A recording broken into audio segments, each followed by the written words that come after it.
마가복음, 각자 자기 성경을 보시고, 혹시 못 가져오신 분은 앞에 보시고, 자기 성경이 중요한 겁니다. 말씀을 제가 봉독하겠습니다. 요한이 잡힌 후 예수께서 갈릴리에 오셔서 하나님의 복음을 전파하여 이르시되 때가 찼고 하나님의 나라가 가까웠으니 회개하고 복음을 믿으라 하시더라. 아멘. 할렐루야. 아멘. 자, 오늘 설교 제목이 뭡니까? 구원의 첫 단추라는 제목으로 오늘과 다음 주 2주 연속 설교를 하려고 합니다. 여러분, 독일의 이대한 그 문호였던 게테가 한 말 중에 첫 단추를 잘못 끼우면 마지막 단추를 낄 구멍이 없다라고 했습니다. 이 말의 뜻이 뭘까요? 첫 단추를 잘못 끼우면 마지막 단추를 낄 구멍이 없다, 없어진다. 첫 번째 단추를 잘 끼워야 된다는 의미가 아니겠습니까? 이와 비슷한 한국의 속담이 뭐가 있을까요? 비슷한 속담. 시작이 반이다. 자, 시작이 반이다는 이 말을 우리가 많이 했는데 그 말은 시작이 중요하다는 뜻이겠죠. 그러니까 많은 사람들이 속으로만 생각만 하고 시작을 하지 않으니까 시작을 하면은 이미 반이 된 것처럼 그만큼 시작이 중요하다는 의미도 있지만은 또 다른 의미로는 시작은 그만큼 중요하기 때문에 시작을 잘 해야 된다. 잘못 시작하면은 그 결과도 잘못될 수밖에 없다라는 말을 될 수 있을 것입니다. 여러분, 구원의 첫 단추, 다른 말로 말하면은 또 뭐냐면 믿음의 첫 단추라고 할 수 있고, 또 다른 말로 말하면 복음의 첫 단추라고 할 수 있습니다. 복음의 첫 단추, 구원의 첫 단추. 이것을 잘못 끼우면은 우리의 구원이 완성될 수 없고 우리가 천국에 들어갈 수 없을 것입니다. 그렇다면은 구원의 첫 단추가 무엇이라고 생각하십니까? 구원의 첫 단추. 교회를 오래 다니셨는데 갑자기 치매가 오셨나? 그렇다면은 우리 오늘 성경 본문 마가복음 1장 14절 15절 이 말씀은요, 마태복음 4장 12절 17절에도 나와 있고 누가복음 4장 14절 15절 동일하게 공간복음 전체에 나와 있는 말씀인데, 이 말씀은 예수님께서 30살이 되셔서 이제 40일 동안 광야에서 금식 기도를 하시고 마귀의 3번의 시험을 물리치시고 갈릴리로 오셔서 공생애를 시작하면서 처음 선포한 최초의 말씀이 오늘 본문입니다. 자, 오늘 본문 같이 한번 읽어볼까요? 시작. 요한이 잡힌 후 예수께서 갈릴리에 오셔서 하나님의 복음을 전파하여 이르시되 때가 찼고 하나님의 나라가 가까웠으니 회개하고 복음을 믿으라 하시더라. 때가 찼고 하나님의 나라가 가까웠으니, 구원이 가까웠으니 회개하고 복음을 믿으라. 우리가 교회에서 보통 보면은 전도할 때 예수 믿으면 구원받습니다. 예수 믿으십시오 하는데 그 말이 맞지만은 그보다 중요한 것은 회개하고 예수를 믿어야 됩니다. 회개가 없는 믿음은요, 잘못된 믿음입니다. 그래서 우리의 구원의, 우리 믿음의 복음의 첫 단추는 무엇인가 하면은 바로 회개하는 것입니다. 예수님도 회개하고 복음을, 회개하고 예수를 믿으라고 하는 것입니다. 회개하지 않고 예수를 믿으면은요, 그것은 첫 단추를 잘못 끼웠기 때문에 그 구원은 불완전한 잘못된 구원이 될 수 있는 것입니다. 제가 자주 말씀드리지만은 참된 회개가 없는 참된 회복, 참된 구원은 없습니다. 참된 회개가 있을 때 참된 구원이, 참된 회복이, 참된 은혜가 우리에게 있을 수 있는 것입니다. 그래서 예수님께서 너희가 예수를 믿으라는 말 전에 먼저 회개하라라고 이야기를 하고 있는 것입니다. 자, 오늘날 그런데요, 참 교회에서 많은 목사, 여러분도 뭐 TV나 인터넷 설교를 듣겠지만은 설교를 들어보면 옛날에는 참 회개하라는 설교를 많이 했지 않습니까? 요즘에는요, 목사님들이 설교 중에 참 안타까운 것 중 하나는 회개하라. 또 우리가 죄인이다. 이거 죄인이라는 단어, 회개라는 단어를 쓰지 않습니다. 왜냐하면 이 포스트 모더니즘, 또 이 뉴에이지 시대에는요, 인간이 주인이 되고 인간이 신이 되는 시대이기 때문에 내 감정, 내가 기준인 시대이기 때문에 회개하라는 말, 죄인이라는 말 사람들이 너무너무 싫어합니다. 목사들도, 교인들도 그렇게 하다 보니까 그런 말을 하면 싫어하니까 목사들이 청중들의 눈치를 보다 보니까 복음의 가장 중요한 회개라는 단어, 죄인이라는 말을 쓰지 않고요, 그냥 은혜 받아라, 예수 믿어라, 이렇게 말하는 경향이 참 많이 있습니다. 예수님의 오심을 준비했던 세례 요한은 요단강에서 이제 물로 세례를 베풀 때 평생 전했던 메시지가 뭡니까? 회개하라. 천국에 가까웠느니라. 평생 주님의 오심을 준비했던 그 세례 요한은 회개하고 예수를 믿어야 된다. 회개하고 예수를 영접해야 된다. 회개하고 복음을 믿어야 된다. 이것이 평생 주님의 길을 준비한 세례 요한의 메시지였던 것입니다. 그런데 여러분, 지난 2000년 동안 기독교 교회 역사 속에서요, 많은 부흥의 역사가 있었습니다. 미국을 말하면은, 미국은, 18세기에 제1차 대각성 운동이 있었습니다. 조나단 에드워드 목사는 미국이 자랑하는 최고의 신학자이고 최고의 목회자였는데, 그분을 통해서 제1차 대각성 운동이 일어났는데요.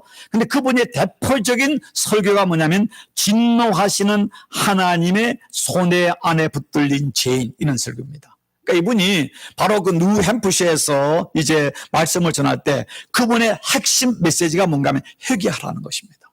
그러니까 회개의 메시지를 통해 가지고 미국의 대각성 운동이 일어났고요. 또 19세기 미국의 대각성 2차 대각성 운동 때 찰스 피니 목사님이라든가 또 20세기에 또 제3차 대각성 운동의 무디의 설교, 모든 그 시대의 부흥이나 대각성 운동이 일어날 때 모든 메시지의 핵심이 뭔가 하면은 그건 회개의 역사, 회개의 메시지입니다. 회개의 메시지는 사람들이 듣기를 싫어합니다. 그러나 그 메시지에 사람들이 반응할 때에 성령이 임하고 놀라운 부흥이 일어나고 영적인 대각성이 일어난 것입니다. 우리 조국의, 우리 한국 교회의 어떤 대부흥이 언제부터 시작됐나라고 할 때 보통 1907년 평양에 있는 장대현 교회로부터 한국의 부흥이 시작되었다라고 이야기를 하고 있습니다. 교회사가들이요. 근데 1907년 1월 2일부터 15일간 평양 남도에 있는 남자들을 중심으로 하는 사경회가 평양 장대인 교회에서 있었습니다. 며칠간 있었다고요? 15일간. 그러니까 이게 대부분 그때 그 당시는 농사를 지으니까 이제 뭐 봄부터 가을까지 일을 해야 되잖아요. 그러니까 겨울에 1월 2일부터 시작해서 15일 동안 이제 평양 장대인 교회에서 그 평양 남도에 있는 많은 많은 사람들이 와가지고 이게 15일 동안 했습니다. 그런데 아침 새벽 기도를 하고 아침 먹고 그다음에 오전에는 사경회 성경 공부를 했습니다. 그다음 오후에는 점심 먹고 나가서 이제 노방 전도를 나간 겁니다. 그리고 저녁 먹고는 안 되는 저녁 먹고는 저녁에 이제 부흥회를 하는 겁니다. 그러니까 하루 종일 이제 15일 동안 이제 이거 집회를 하는 겁니다. 그런데 그때에 이제 그 부흥회에 참석했던 부흥회를 주도했던 분 중에 선교사님 중에 이기람이라는 선교사님이 계십니다. 원래 이름이 그레햄 리입니다. 그러니까 미국 이름인데 그레햄 리인데, 그러니까 레스트 네임이 리인데 이걸 한국 이름으로 이기람이라고 자기 이름을 만들었습니다. 이분이 그때 그 평양 그 장대인 교회에서 있었던 부흥회에 대해서 기록한 내용에 보면은 집회에는 전혀 영적인 생기가 없었다. 그러니까 이게 마지막 날에 이제 자기 쓰는 겁니다. 마지막 날 집회가 있기 전에 하나님의 성령이 회중 가운데 떠나버린 것 같은 느낌을 받았다. 사람들은 영적으로 매우 답답했다. 이대로 사경회가 끝날 것인가. 너무 안타깝게 쓴 겁니다. 그런데 그 다음에 말하기를, 그런데 마지막 날 밤 바로 그때 한 사람이 일어나 눈물로 뉘우치며 고백을 했다. 그가 고백하기를 하나님께서 우리 집회에 은혜를 내리지 않는 이유는 바로 저 때문입니다. 바로 내가 아간 같은 사람입니다. 1년 전 내 친구가 임종을 하면서 내게 부탁을 하였습니다. 길장로, 내가 세상을 떠나거든 내 유산을 잘 돌보아 주시오. 내 아내가 세상 물정을 너무나 모르니 당신만 믿겠소. 나는 추구하는 친구에게 염려 말라고 약속을 했습니다. 그러나 그 친구가 세상을 떠난 뒤에 미망인 내 재산을 관리해 주면서 미와 100불 상당의 돈을 내가 몰래 사용했습니다. 나는 장로가 아니라 아간과 같은 도둑놈입니다. 바로 이 고백을 한 사람이 바로 그 교회의 가장 존경받는 길선주 장로가 모든 교인들 앞에서 공개적으로 나는 아간 같은 도둑놈이라고 고백을 한 겁니다. 그 이야기를 들었던 모든 사람들이 아니 저 장로가 저렇게 이중인격자 도둑놈이라고 욕하는 사람들이 아니라 그분의 그 고백을 듣고 모든 사람이 눈물로 회개하기 시작했습니다. 길술장놈이 얘기했습니다. 여러분, 우리 모두 회개하여 예수 그리스도의 이름으로 은혜를 받읍시다. 제사함을 받읍시다. 그런데 그때 성령이 임하기 시작하면서 사방에서 자기들의 죄를 고백하는데, 어떤 여자는 나는 내가 옛날에 내 딸이 미워서 밥에 독을 타서 내 딸을 죽였다는 무시무시한 고백도 나오는 것입니다. 그게 보통 한 밤 10시, 11시면 이제 집회가 끝나야 되는데 사방에서 자기 죄를 자백하는데 새벽 2시가 돼도 끝나질 않았다는 것입니다. 그러면서 가슴을 치며 회개를 하고 자백을 하는 가운데 그것이 기폭자가 되기 시작해서 평양남도, 북도, 함경도로, 그 다음에 서울로 퍼지면서 바로 삼천리 반도를 뒤엎는 평양 대부흥의 운동이 일어나고, 그것이 이어져서 독립으로, 그것이 한강의 기적으로 한국교회 부흥으로 일어난 많은 우리 한국 교회 사자가들이, 그때의 길선주 목사가 자기 죄를 자백하고 그 반응 속에 모든 성도들이 죄를 회개할 때에 성령이 임하고 초대교회 같은 역사가 일어났다라고 이야기하는 것입니다. 이거는 그때만이 아니라 기독교 역사 속에 참된 회개가 있을 때 성령의 역사가 있고 참된 구원과 영적 부흥들이 일어나는 것은 그런 영적인 법칙입니다. 초대교회도 그래 했고요. 그래서 우리가 중요한 게 뭐냐면은 정말로 예수를 믿는 사람들이 우리 구원의 복음의 첫 단추가 뭐냐? 그는 참된 회개입니다. 참된 회개입니다. 그러면 오늘과 다음 주까지 참된 회개가 뭔가 여러 가지 있겠지만은 저는 우리 교회 상황에 맞게서 몇 가지를, 오늘 그중에 3가지를 이야기하려고 합니다. 참된 회개는요, 참된 회개는 뭐라고요? 시작. 참된 회개는 죄를 깨달는 것이다.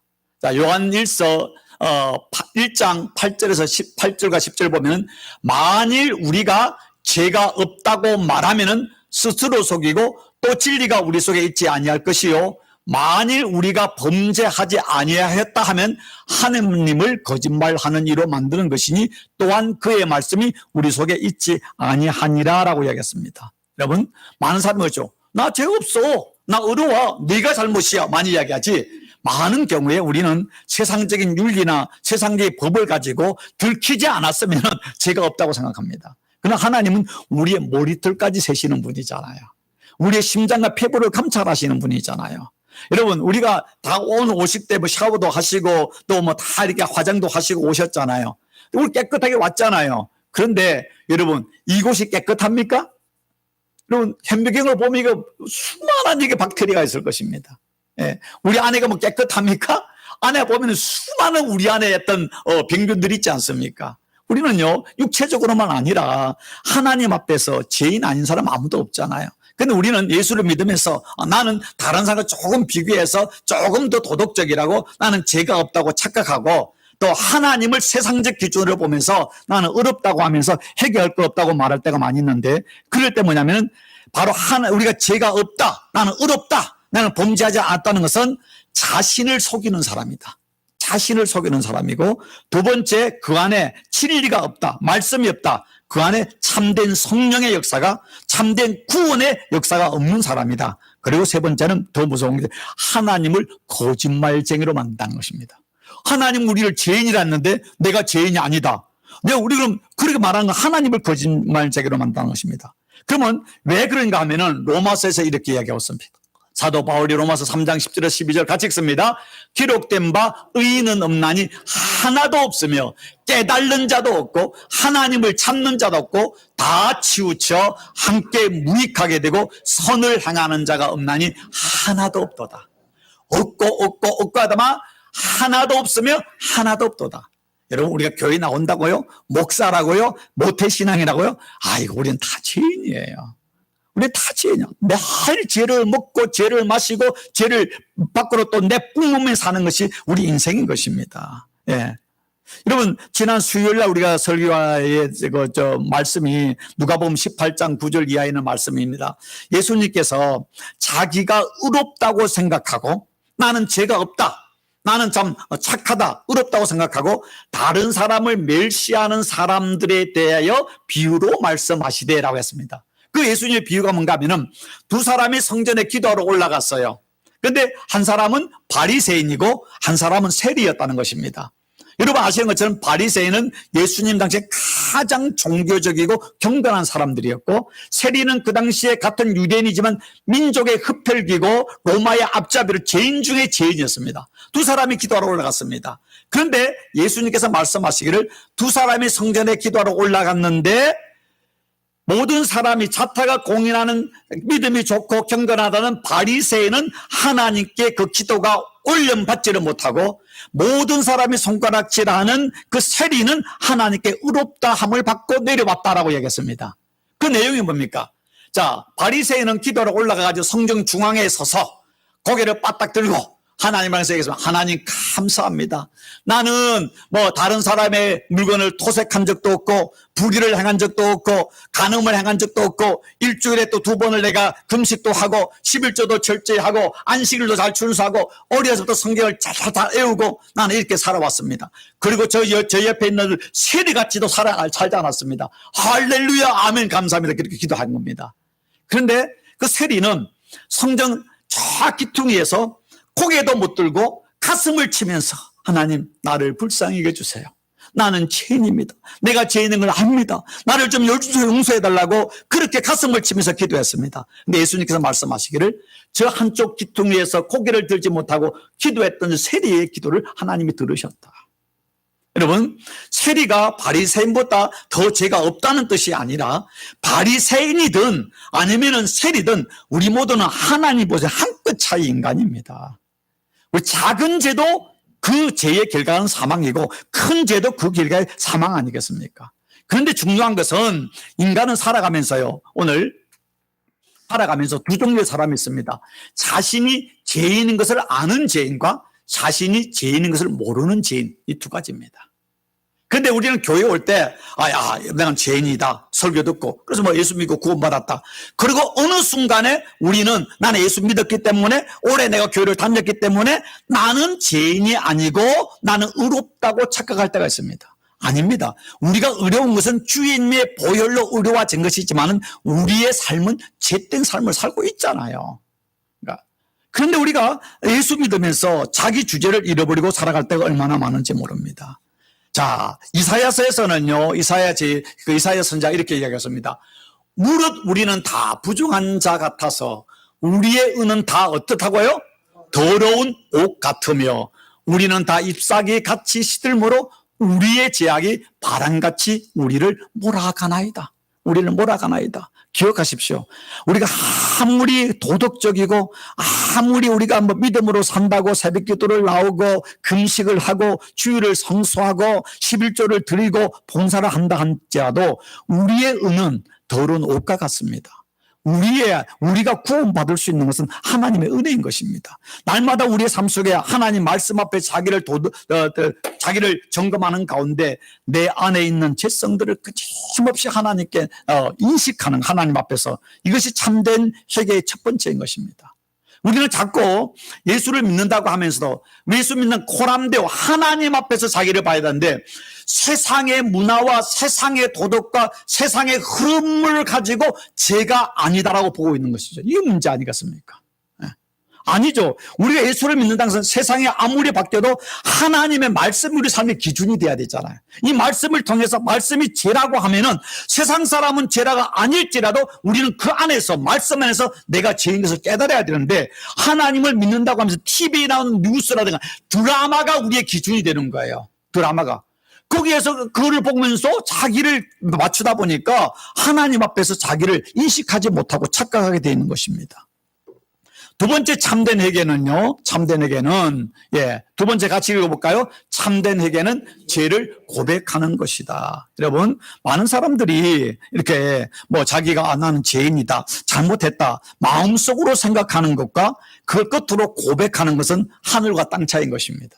여러분, 세리들 중에 이렇게 로마 앞잡이가 돼가지고 이제 자기 민족을 등쳐먹고 돈을 뺐을 때 그들 중에 어떤 사람들은 자기가 그렇게 하는 것에 대해서 아이고 그냥 세대가 그러니까 하지만은 저도 10명 중에 2-3명은 그것 때문에 마음에 내가 잘못하고 있다. 내가 이러면 안 되는데 내가 이거는 완전히 하나님을 배반하는 거, 민족을 배반하는 거, 그런 양심의 가책이 없겠습니까? 근데 이 세리의 있는 다른 세력과 달랐던 게 뭐냐면 하나님 앞에 나와서 고백을 한 것입니다.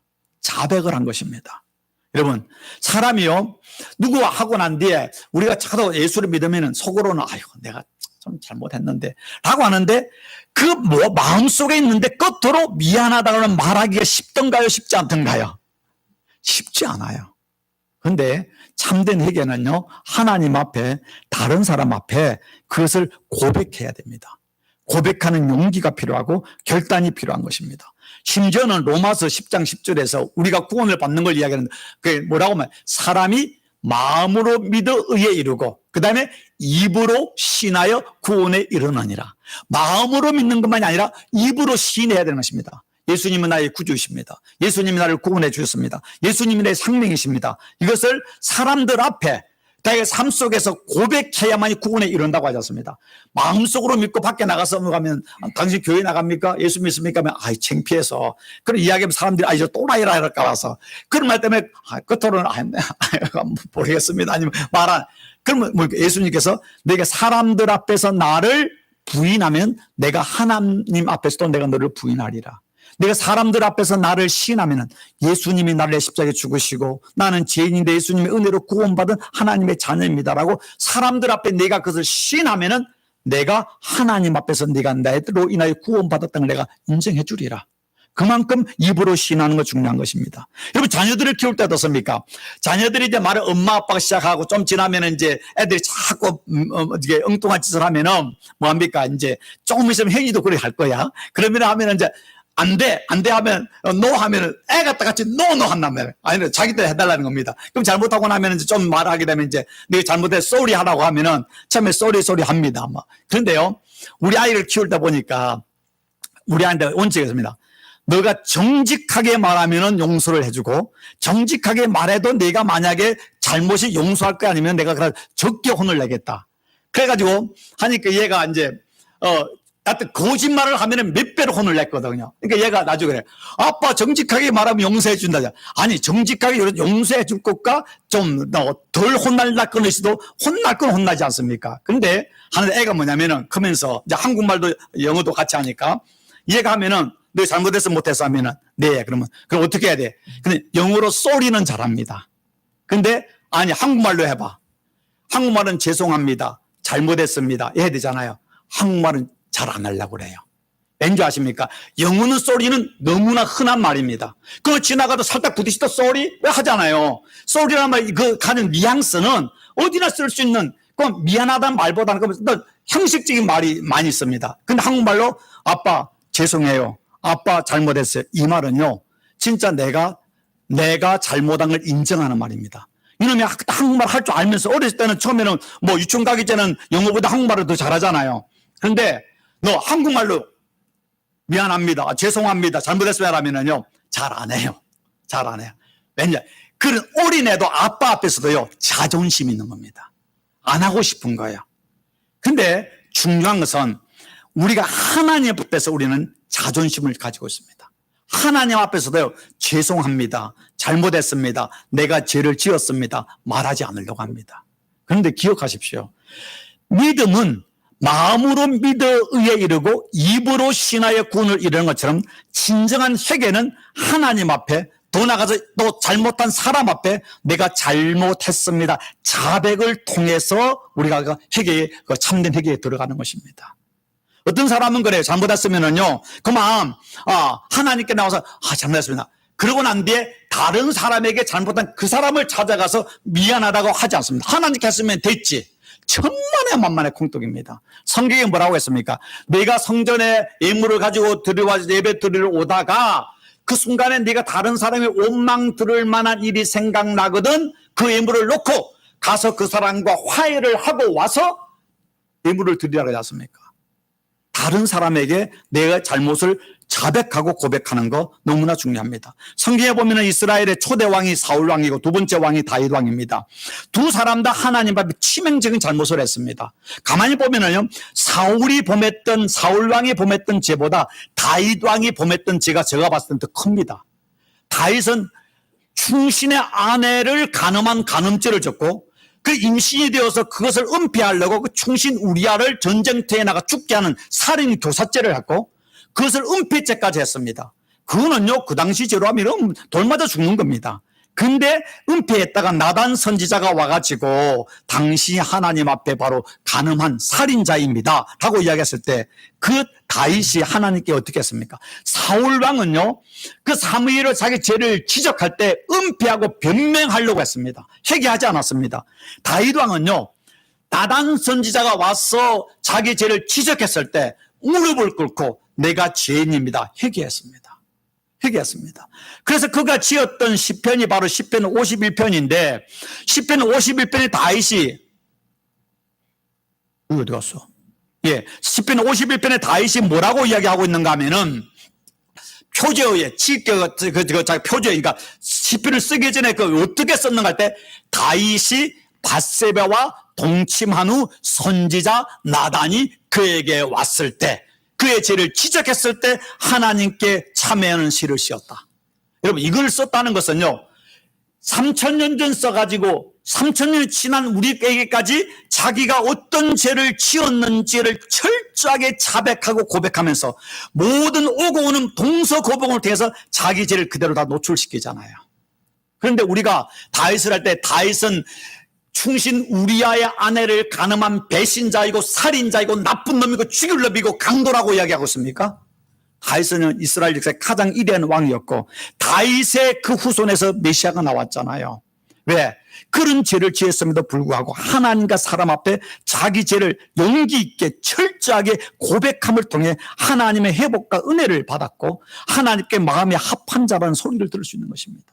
여러분, 진정한 회개는요, 우리가 자백하는 것입니다. 하나님과 사람 앞에 자백하는 것입니다. 그 길선주 장로님께서 목사가 되기 전에 그 존경받는 장로가 그만 넘어갈 수 있습니다. 아니면 하지 않고 자기 죽은 친구 부인에게 가서 돈을 이렇게 배상해 주면서 그 친구 부인에게만 이야기하면 끝나잖아요.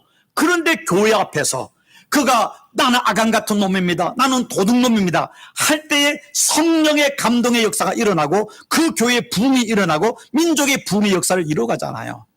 하나님의 이름으로 우리가요, 죄를 자백하면은요, 우리에게 돌이 던져지는 것이 아니라 하나님의 은혜가 온다니까요, 은혜가요.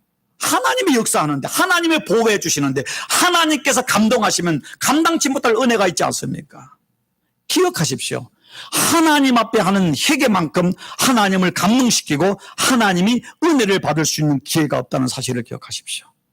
세 번째 참된 회개는요, 정직하게 하는 회개입니다. 정직하게 하는 회개입니다. 여러분, 저와 여러분은 정직합니까? 정직하지 않습니까? 응? 침묵은 무엇을 의미합니까? 동의입니까? 비동의입니까? 예. 여러분은 모르겠지만은 박종신 목사는 정직하지 않습니다. 정직하려고 노력합니다.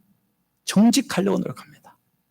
새벽에 기도할 때마다 하나님, 정직한 그리스도인 되게 해주십시오. 정직한 목사 되게 해주십시오. 그러나 정직은 쉬운 거 아닙니다. 과연 하나님 앞에, 자기 자신 앞에 우리가 얼마나 정직합니까? 다른 사람 복이 아니라 하나님 앞에서 우리가. 여러분, 우리 교회가 표어가 복음으로 세상에 희망을 주는 교회, 그 안에 실천상 첫 번째가 뭡니까? 정직한 성도, 정직한 교회되자. 과연 여러분, 우리들이 지난 7년 동안 저와 목회하면서 우리가 하나님 앞에, 자기 자신 앞에, 사람 앞에 정직하기만 했다면은 우리 교회는 이 지역에서 존경받는 교회 됩니다. 목사들이, 그리스도인들이 세상에서 정직하지 못했기 때문에 세상에 실망을 주고 세상 사람이 조롱거리가 되었습니다. 정직이 회복되지 않는 한 우리의 신앙은 온전한 회복이 되지 않고 정직한 기도 회개가 없는 한 그건 참된 우리 회개가 될 수 없는 것입니다. 여러분, 암 환자가요, 병원에 가면은 먼저 진단을 받습니다. 그러면 진단을 받고 난 뒤에 만약에 좀 철렁하는 말이지만 당신 암이 걸렸습니다. 그럼 어떻게 합니까? 암이 걸렸는데 의사가 참 그 환자를 보고 참 마음이 축원해가지고 아이고 얼마나 힘듭니까? 그리고 여기에 악화적기를 막 발라줬습니다. 그럼 낫습니까? 좋은 의사는 당장 그 사람을 이제 수술을 날짜를 정해가지고 빨가벗고 수술대에 올라가야 됩니다. 그리고 그 예리한 칼로 가감히 찢지 않습니까? 그리고 그 안에는 암세포를 다 끌어내는데 다 못 끌어내니까 안에는 좋은 살까지 끌어내고요. 그것도 안 되니까 키모도 하고요. 그 다음에 또 레디에이션도 해가지고 그러면 좋은 면역이 떨어지고 몸이 상가지도 그리 하는 이유가 뭡니까? 암덩어리를 다 제거하지 않으면 재발이 되기 때문에. 우리 안에요, 하나님 앞에 정직하게 우리가 고백하지 않은 죄의 암덩어리가 우리를 죽이는 것입니다. 그래서 회개는 대충 하는 것이 아니라 정말로 정직하게 하나님 앞에 회개를 해야만 하는 것입니다. 자책하는 거가 다릅니다. 우리가 하나님 앞에 나올 때는, 여러분, 우리가 나가가지고 잉 울 때, 아이고 죄가 나를 때리스 할 때 엄마 품에서 하는 것과 그만 세상 아이들 앞에서 잉 우는 거는요, 창피한 거예요. 사람들이 놀립니다. 엄마 품에 와가지고 엄마 쟤가 나를 때렸어 하고 할 때는 엄마가 그를 끌어안아주고 그의 눈물을 닦아주고 그를 치료하고 그를 대신해서 문제를 해결해 주지 않습니까? 하나님 앞에 와서 우는 거, 하나님 앞에 와서 우리가 나의 죄를 자백하는 거는요, 자책이나 후회가 아니라 하나님의 치유와 은혜가 임하는 것입니다. 그래서 이 시편 51편 10절에서 다윗이 밧세바와 간음하고 나니 회개할 때 눈물이 침상을 젖게까지 회개를 하는데 그가 했던 말의 마지막 부분에 뭐냐면 하나님이요 내 속에 정한 마음을 창조하시고 내 안에 정직한 영을 새롭게 하옵소서. 이 말이 뭡니까? 내 마음이 부정했습니다. 내가 지금까지 정직하지 못하고 거짓말쟁이였습니다. 하나님 다시 한번 내 안에 정한 마음, 순수한 마음과 정직한 영을 새롭게 하여 주셔서 하나님께 바로 회개하며 내가 주님 앞에 내가 정직한 영으로 설 수 있기를 원합니다. 이것이 다윗의 기도였습니다. 사울 왕은요 죄를 짓고 난데 사무엘이 이야기하니까요 자기 왕권이 어떻게 될까 안절부절했지만은 다윗은 자기 왕권을 붙잡으려는 게 아니라 하나님께 버림을 받을까 봐 하나님께 회개하면서 하나님 내 안에 정직한 마음과 정직한 영을 더하여 달라고 얼마나 간절히 기도하는지 모릅니다. 정말 우리가 기도할 게 뭐냐면 우리 하나님 내 마음에 정직함을 더하여 주옵소서. 정직하면은요, 그 안에 하나님의 은혜가 임할 수밖에 없습니다. 팔복에서는 예수님이 뭐라고 이야기했습니까? 같이 읽습니다. 시작. 마음이 청결한 자는 복이 있나니 그들이 하나님을 볼 것이며. 하나님을 어떻게 볼 수 있습니까? 마음이 청결한 자가 본다는 것입니다. 이 마음이 청결하다는 이 말의 원뜻을 보면, 원어로 보면, 원마인드, 심플 마인드입니다. 원마인드, 겉과 속이 똑같은 거예요. 심플 마인드, 순수한 어린아이 같은 마음, 거짓이 없는 마음, 그런 사가 복이 있고 그런 사람이 하나님을 볼 수 있다라고 주님께서 말씀하고 있는 것입니다. 그럼 우리가 이 다윗이 하나님 앞에 자기 죄를 숨겼을 때는 어떻게 되었는지 자기를 고백하고 있습니다. 시편 32편 3절 4절에 보니까 내가 입을 열지 아니할 때 종일 신음함으로 내 뼈가 쇠하였도다. 주의 손이 주야로 나를 누르오니 내 진액이 빠져서 여름 가뭄에 마름같이 되었나이다. 이것을요 새 번역에 보니까 내가 입을 다물고 죄를 고백하지 않았을 때에는 온종을 끊임없이 신음으로 내 뼈가 녹아내렸습니다. 밤낮으로 주의 손이 나를 무겁게 누르심으로 여름에 떼양볕에 물이 말라버리듯 내 기력이 쇠하여 버렸습니다. 회개하지 않으면요 우리 영혼이 죽습니다. 우리의 인격이 비틀어지는 것입니다. 그러면 우리의 육신도 건강이 약해집니다. 그런데 그가 5절에 내가 이르기를 내 허물을 여호와께 자복하리라 하고 주께 내 죄를 아뢰고 내 죄악을 숨기지 아니하였더니 어떻게 했다고요? 곧 주께서 내 죄악을 사하셨나이다. 이것을 세 번역에는 이렇게 했습니다. 드디어 나는 내 죄를 주께 아뢰며 내 잘못을 덮어두지 않고 털어놓았습니다. 내가 주님께 거역한 나의 죄를 고백합니다 하였더니 주님께서는 나의 죄악을 기꺼이 용서해 주셨습니다 라고 이야기하고 있습니다. 여러분 기억하십시오. 회개할 필요가 없을 만큼 작은 죄도 없습니다. 여러분 운전하다가요 딱 앞에 차가 확 끼어들면 어떡합니까? 어떻게 욕합니까? 아이씨, 그럽니까? 예. 뭐, 여기, 연료도 나오고, 예, 개짜도 들어가고, 그러지 않습니까? 그러면 아무 당연히 하는 건데, 그러나 영적인 사람은 주님, 이 거룩한 입술에서 쓴물과 단물이 나오고 있습니다. 내가 주님을 찬양하는 입술에서 내가 이렇게 또 험한 말이 나왔습니다. 하나님, 용서해 주세요. 그게 뭡니까? 그런 그 순간에 나는 그 말도 그 작은 것도 회개하지 않을 만큼 작은 죄는 없습니다. 그러나 회개하면 용서받지 못할 만큼 큰 죄도 없습니다. 작은 것도 큰 것도 다 해결을 해야만 합니다. 왜 그렇습니까? 죄의 싹, 작은 죄도 큰 죄의 결과는 사망입니다. 그러나 하나님의 은사는 그리스도 예수 우리 주 안에 있는 영생이기 때문이라고 이야기하고 있습니다. 이사야서 1장 18절 같이 읽습니다. 여호와께서 말씀하시되 오라 우리가 서로 변론하자. 너희 죄가 주홍 같을지라도 눈과 같이 희어질 것이요 진홍같이 붉을지라도 양털같이 희게 하리라. 그 어떤 죄라도 십자가 은혜 안에서 용서받지 못할 죄는 없다는 것입니다. 그러나 또 우리 전능하시고 전지하시는 하나님께서 우리에게 약속하신 또 다른 말씀이 에레미야서 31장 34절에 보면은 그들이 다시는 각기 이웃과 형제를 가리켜 이르기를 너는 여호와를 알자 하리라 아니하리니 이은 작은 자로부터 큰 자까지 다 나를 알기 때문이라. 하나님 알고 하나님께 죄를 자복하는 것이죠. 내가 그들의 악행을 사하고 용서하고 그 다음에 뭐라 어떻게 한다고요? 다시는 그 죄를 기억하지 아니하리라고 여호와의 말씀이니라. 전지하신 하나님이시지만 우리가 참된 회개를 하면은요 하나님은 기억도 하지 않는 분입니다. 우리가 진심으로 정직하게 자복하며 다음 주까지 설교 속에 가진 참된 회개를 하고 난 이후에는 나는 기억합니다. 사람도 기억할 수 있습니다. 그리고 우리도 하나님께서 하나님 내가 지른 죄를 지었습니다. 몇 년 전에 하면 하나님이 뭐라는 줄 아십니까? 또라니? 무슨 죄? 하나님은 잊어버리셨습니다.